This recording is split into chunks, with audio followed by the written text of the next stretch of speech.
We are about to show you one of the coolest cases that we have ever reviewed. This is the NZXT H6 Flow, and to be clear, it doesn't just look cool, it literally is one of the coolest PC cases in our thermal benchmarks. I know, from NZXT! Did the H6 Flow just become my new favorite case from NZXT?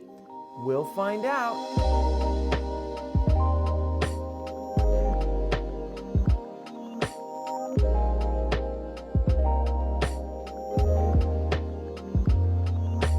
This year has been an amazing year for PC cases, and here at Robeytech, seeing all of these cases gives us Pokemon trainer fever, because we want to catch them all, but we also want to be the very best, like no one ever was. Unfortunately, there are not going to be any power ballads or sick air guitar riffs in this video, though, you know what? There might be. Today, we will, however, be giving the NZXT H6 Flow the very best of our attention and sharing what we've discovered while building inside of this really interesting case. So, let's dive into the details. Now, I know that there are a few of you eagle-eyed viewers out there that are seeing this case and thinking, this looks really familiar. Like, where have I seen this before? From a certain height, it does look familiar, doesn't it? Maybe backwards? Imitation is the sincerest form of flattery, and I think that mentioning that we notice some similarities with another case is enough.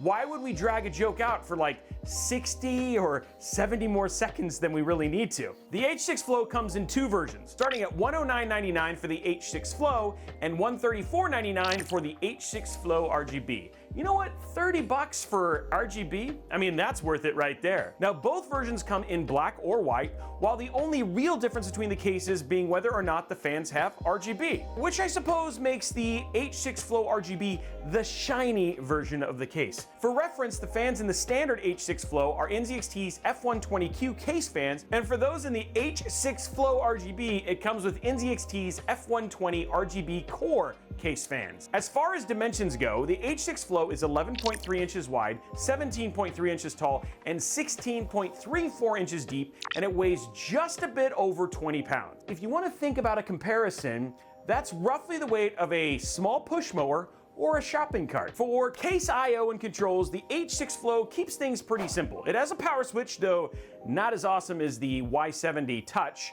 It has one USB-C 3.2 Gen 2 port, two USB 3.1 Gen 1 Type A ports, and a combined audio/mic port. Moving inside the case, because I gotta be in it. The H6 Flow can support ATX, micro ATX, and mini ITX motherboards.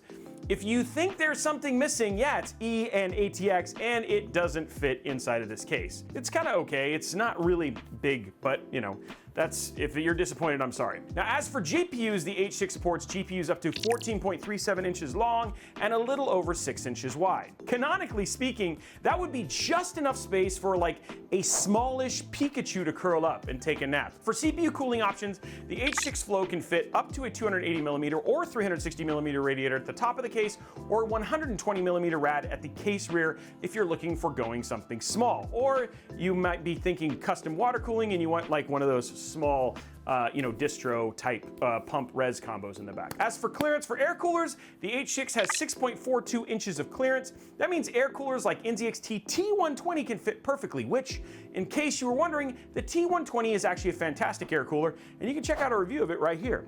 Now, there are two things I want to point out here, just two. After that, the whole video will be over. Here, right? You got a lot more to watch. The first is that if you're using an AIO, and you may have already picked up on this, because of the H6's design, you can only mount a radiator at the case top or the case rear. The second thing that is kind of related is because the H6 Air's intake is sort of like front and sort of like side intake, it doesn't follow our typical advice when it comes to air coolers. The angled intake fans make us, here at Robeytech, optimistic that this could actually be an air-cooled system. Will it happen? Stay tuned and find out on next week's episode, ladies and gentlemen. Okay, just kidding. We're gonna tell you later. Now, speaking of fans, the H6 Flow has mounting for up to 9 fans, but there are some rules for some of these spaces. There's mounting for 120mm in the rear.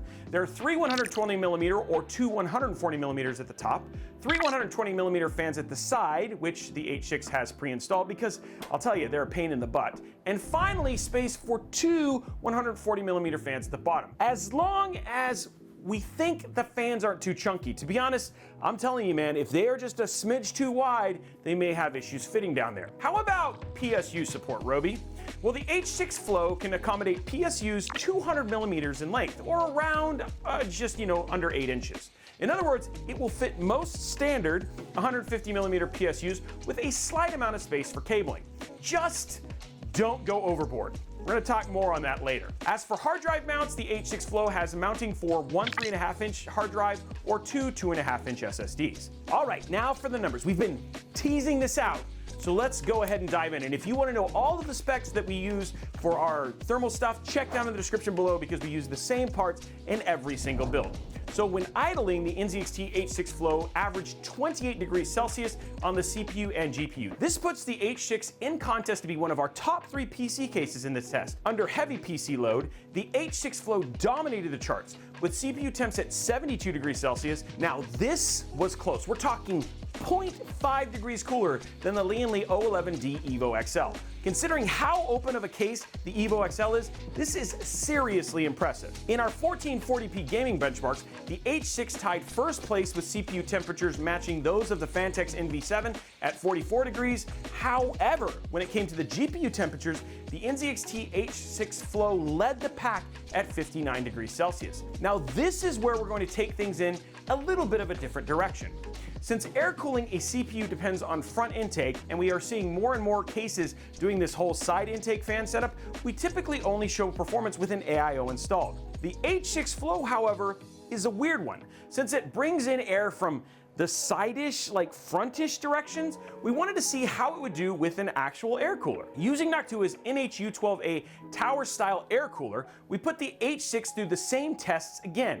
And again, anytime we test an air-cooled case, we use the exact same components. And again, the parts for that are down below if you want to know the specific details when we do our testing. Now, a quick side note, if you also want to check out more about our air coolers and knowing more about those, check out our Air Cooler Olympics right here. At idle, the H6 Flow averaged 27 degrees on the CPU and 26 degrees on the GPU. That is 3 degrees Celsius cooler on CPU temps than the Fractal North, the Cooler Master TD500, and the NZXT H9 Flow.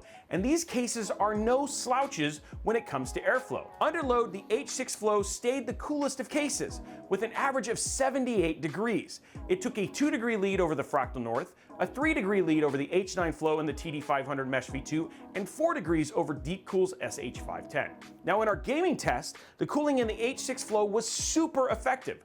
We clocked in averages of 47 degrees on the CPU and 61 on the GPU. It won by a long shot, with the closest competitor, the H9 Flow, being 3 degrees warmer on a CPU and 1 degree warmer on the GPU. Now keep in mind, these are all great PC cases, just like Brian's a pretty good guy, despite all of his shortcomings. It's not like we're sticking our PC parts in one of those old cookie tins that your grandma uses to keep her sewing supplies in. The H6 Flow blew us away. And that wasn't even supposed to be an airflow joke, but it was! So overall, what did we think of the NZXT H6 Flow? Well, we gotta make, like, share, and turn back time. Remember when people used to make fun of NZXT for having poor thermal performance? With what we have just seen with NZXT's Flow series, and especially with the newest entry, the H6 Flow, those days are long gone-ish, we think, unless they surprise us and release like a hot box. But the Elite cases still do run warmer than we would like and need the support of good fans, which I know at least one member of the Robitech team that is a pretty big fan. The H6 Flow does this thing NZXT has been getting so good at with their Flow cases, delivering visually interesting, performant, and simply beautiful PC cases from any height. Oh. So I'm just kidding about the height joke. This, to be honest, this was actually pretty smart. I kid, but I kid because I love, you know what I mean? It's like I'm flirting with this case. I love you. Now, when we put our collective heads together, we came up with a few reasons why we think the H6 Flow performed so well in our tests. It could be the angled intake. We saw similar success from the Phanteks NV7 with its angled bottom fans. Moving air around components is surprisingly effective for keeping them cool. Who would have thought? Go figure. It could be that the H6 only supported 140mm fans at the bottom of the case. Again, moving air around the case is a good thing, but having bigger fans at the bottom would force more air upwards and at the same time keeping quieter and slower running. Also, With the larger fan, it is possible that more of the bottom intake air is making its way past the GPU. There is some additional clearance. Now this brings us to building in the H6 Flow. When it comes to building, as big as this case is dimensionally, space can actually get a bit tight really quickly. Now we love the design of the angled fans, and the cable routing is smart and they're effective at what they do, but the angled section actually costs you a few inches worth of space in both the front and the back of the case. You could remove the physical drive cage in the back to make up some room for cable management, but this is another case where you're going to need to be extra conscious of extra cabling. Guys, this build, which isn't actually all that crazy, there is not much room, you're seeing it right here, in the back of this case for any more cables. So heaven forbid, if you get more stuff in here, you may potentially have issues, and I'm not entirely sure how water cooling would actually do. As for the main compartment, it feels a touch shallower than some of the NZXT's more modern cases. That isn't a critique as much as it is an observation. And because of this observation, you're gonna wanna be mindful of things like tower cooler height or how girthy your GPU is. It's just stuff to be aware of. Now, there were a couple of things we were disappointed in. Unlike other NZXT cases, the H6 Flow does not have removable brackets for fan mounts or dust filters, unless you count like the perforated panels as dust filters. These two things felt like misses on an otherwise incredible PC case. At the end of the day, the H6 Flow looks fantastic, and it's just all around one of the best performing cases we've tested this year. Yes, from an NZXT case. Now, if you're looking for a unique PC build to keep your components cool, the H6 Flow is definitely on the Robitech recommended list, as long as you're mindful about the size of your components and the cable management needed to support them. So those were our impressions of the NZXT H6 Flow, but we want to know what you think about it. How would you do a build in the H6 Flow? What components would you do? And let us know in your comments below whether you think this looks a lot like a certain height case. And while you're down there, go ahead and slap that subscribe button with that like button and ring that notification bell so you get a notification each and every time we post a video like this right here on Robitech. We thank you so much for watching this video, and we look forward to seeing you on the next one.